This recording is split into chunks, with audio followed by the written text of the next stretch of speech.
channel. Today we will be speaking about performance psychology and what are some obstacles that you might be experiencing if it's difficult for you to achieve your goals. And we will examine what performance psychology tells about it, and I will also teach you to ask yourself social focused brief therapy questions if you want to achieve your goals and if you have any challenges while setting goals and achieving them. If you have an opportunity, don't forget to bring a pen with you. You can write down your goals and it will make it easier for you to follow through them after. And here is a question: how many goals have you set recently and now you haven't achieved? It's not because you were lazy, but because you lacked talent or some skills, and but because the goal maybe itself was too vague, framed, structured, and connected to your identity. And it was designed wrongly and it failed. So we will be examining the most main mistakes that you might be having if you are failing with the goals or if you are experiencing challenges with the goals. And we will also examine neuroscience of goal pursuit, why most goals fail, and research evidence about it, and components of effective goal setting, implementation intentions, and other most evidence-based tools in behavioral science and identity-based goal settings. And suppose if this term was useful for you and you finally found a way how to set goals in a manner that help you to continue to follow up with the goals and to achieve them, what would be possible for you in your life? Imagine you mastered implementation intentions and consistency became easier. What future would start opening up for you? And if this session was helpful for you, what kind of change you would like to see? And goal-directed system. Goal pursuit involves two distant neural systems. The goal-directed system, prefrontal cortex-based, deliberate, flexible, and habitual system, which is basal ganglia-based, automatic, and efficient. And initially, all goal pursuit is goal-directed. It requires conscious attention and effort, and over time, with repetition, the behavior becomes more automatic, habitual, and shift to the basal ganglia, requiring less conscious effort.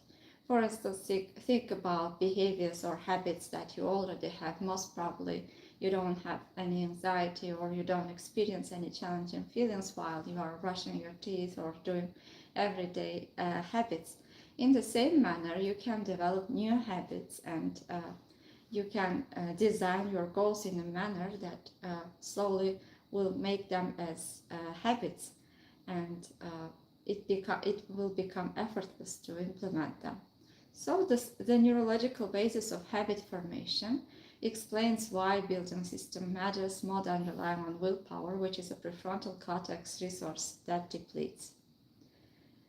Fascinating finding: motivation to complete a goal increases as you approach it, and this is the goal gradient effect, first observed in racing through mazes. Later it was confirmed and used in human behavior.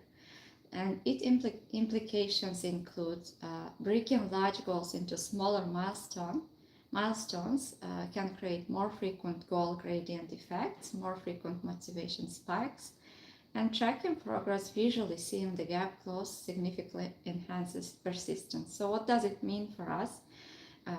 When you are setting your goals, try to be as specific as possible and to break it into smaller pieces. And if you are able to track your progress, for instance, we discussed in previous sessions how surgeons see what they are doing, what they are performing, and how musicians can hear the music, or if you are a writer, while writing you can count the words, and when this immediate progress is seen, motivation increases and it makes it more likely to complete the goals that you have set and tasks that you have started. So also creating a system where you could easily see your progress whatever you are doing, maybe writing down or setting goals and marking when you are completing certain part of the task can considerably increase goal achievement. And planning fallacy. According to Daniel Kahneman's planning fallacy, humans systematically underestimate how long tasks will take, how much they will cost, and how many obstacles they might experience, and while overestimating their future motivation. So, what's the solution? What you can do instead?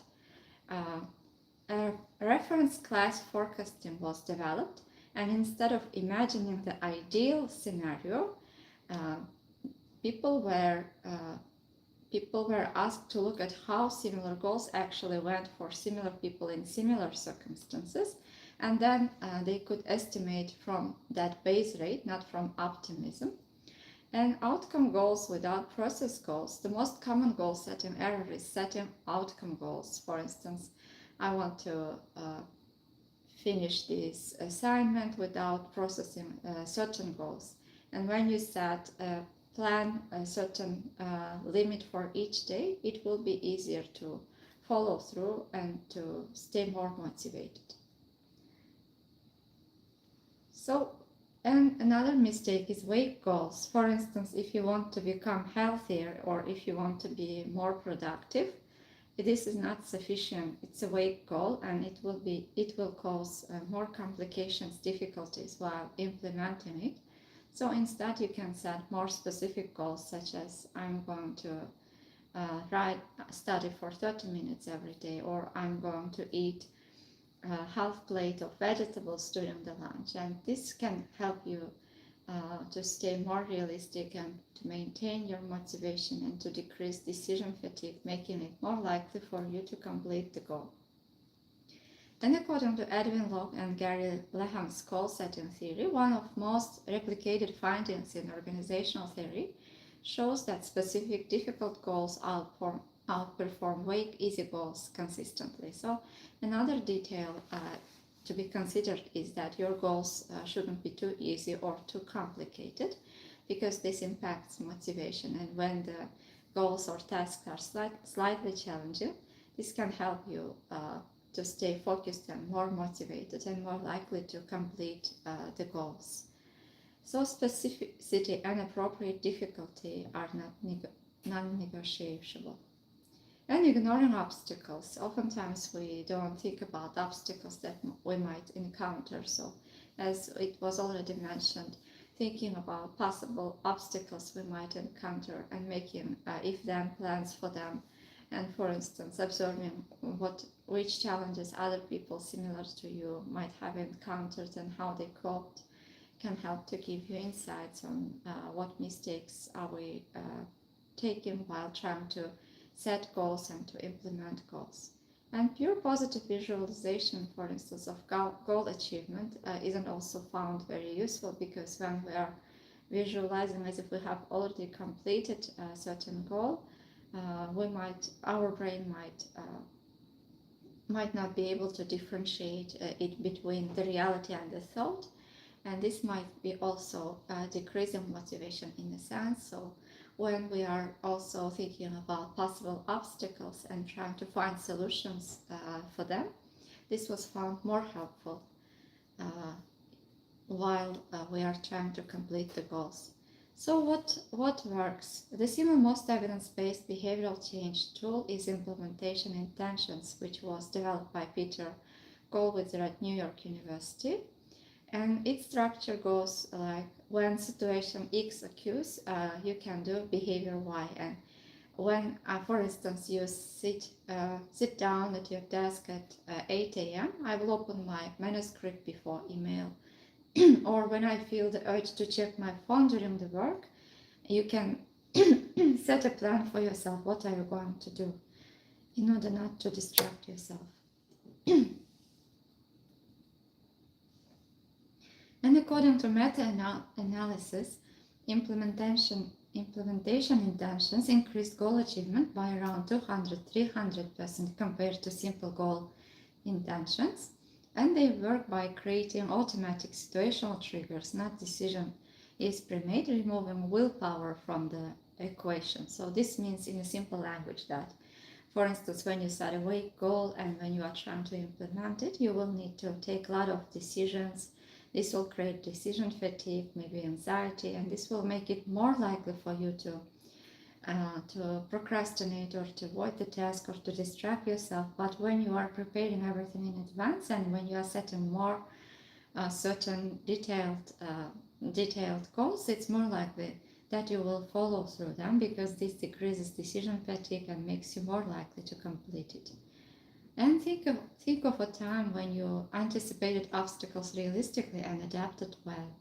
And what personal qualities helped you handle this situation? Most probably you already had these situations when you had a lot of challenges and you expected them and you planned them in advance. And what exactly helped you to succeed there? How did you do? Which qualities, which skills did you use?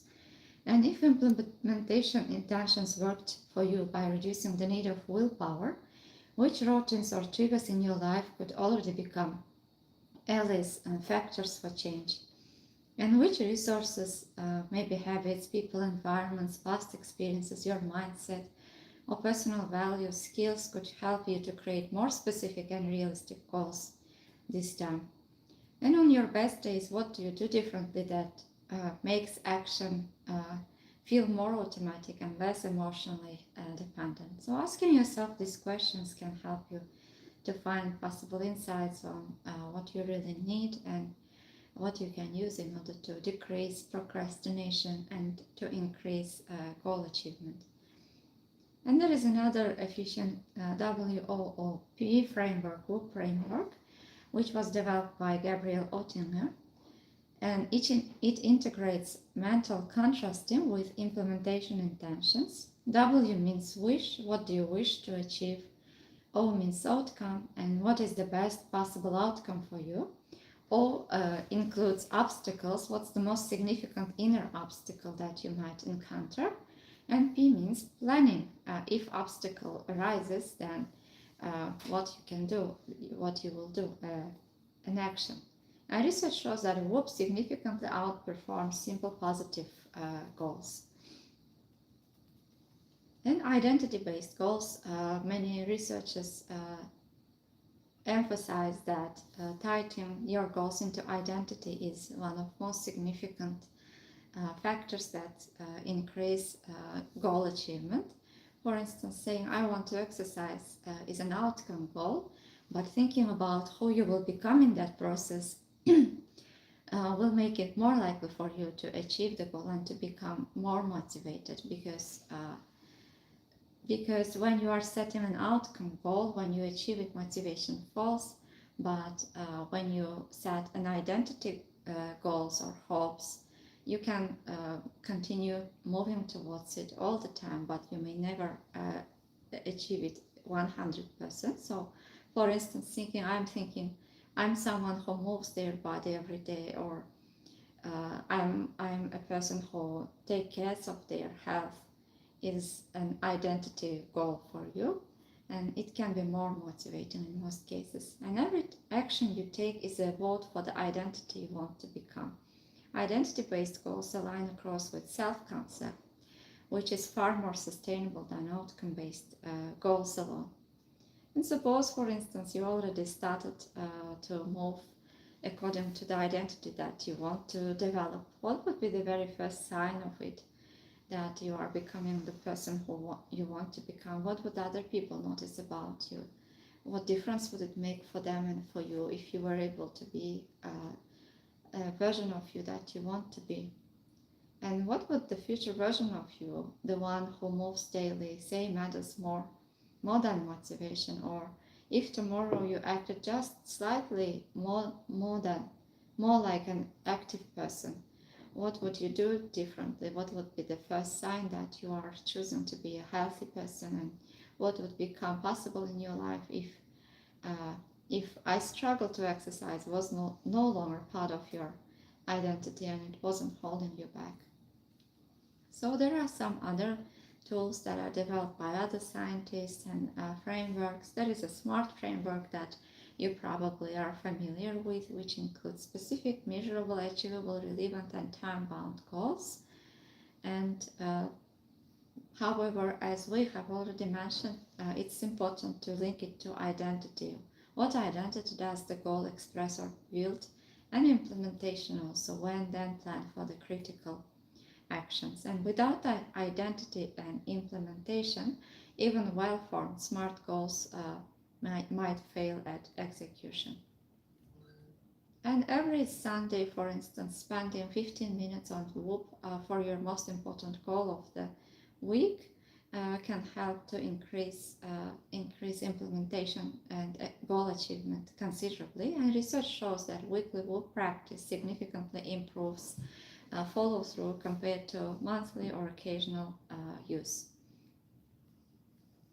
And tracking progress visibly and regularly, maybe writing down it on your refrigerator or places that you can often see, and not to judge yourself, but to feel the goal and gradient effect, because it is found to increase motivation and goal achievement. Paper tracking was found to be more efficient rather than digital tracking for many people, and physical act of marking progress creates stronger psychological commitment and public commitment. Sharing progress with a trusted person adds social accountability in most cases. And for any major goals, maintaining two parallel levels. First of them, the outcome goal, what you have ultimately aiming for, and the second one is the system goal, the process, habit, or behavior you are building that makes the outcome goal inevitable, can help you to make goal implementation easier and more achievable for you. Then focusing on your daily attention and energy on the system goal, trusting that consistent system execution will produce the outcome, and detaching from daily outcome. Fluctuations while trusting the system is the hallmark of high-performing goal results. And here are some questions you have asked previously. How many goals should I pursue at once? According to research, many simultaneously active goals can create resource completion that impairs all of them. So focusing on too many goals at once can be challenging. And if you are able to set fewer goals, at least while you are trying to create a habit or turn them into a habit, might be more healthier way of achieving goals. And most people perform best pursuing 1-3 major goals simultaneously with clear prioritization, and the rest go into a someday list, acknowledged but not actively pursued. Another question is, what do I do when I fail a goal repeatedly? First of all, distinguishing between a strategy failure and a goal failure. Most repeated failures are strategy failures, and the approach wasn't working, not the goal itself. So applying Whoop, what is actually obstacle, and noticing moments when you were able to do it, what contributed, and noticing your resources, using them, and considering whether the goal genuinely aligns with your values or whether it's what you think you should want. So we've discussed a lot about different strategies you might use if you want to learn to complete your goals and if you want to increase goal implementation. Most goals fail not because of plan fallacy, lack of process goals, vagueness and obstacle ignorance, or lack of skills. And what works is using implementation intentions, mental constructing, Whoop, and identity-based framing. And we have mentioned about SMART goals, weekly Whoop progress tracking, and two goal systems. And I also asked some social focused brief therapy questions for you to help you to identify your resources and what you really want, and how it might look like if you already started to following up with goals and achieving more goals. And goals are not wishes, they are commitments to specific behavior at specific times in service of a specific identity, and thinking about who do we want to become, about identity transformation, and linking your goals towards your values, towards your identity and meaning constitutes importance. and design them that the way that your follow through will transform. I hope you enjoyed this session. Don't forget to subscribe and share it with people who might benefit. And if you will have any additional questions, don't forget to leave your questions in the comments. Take good care of yourself and see you in the next videos again. Bye.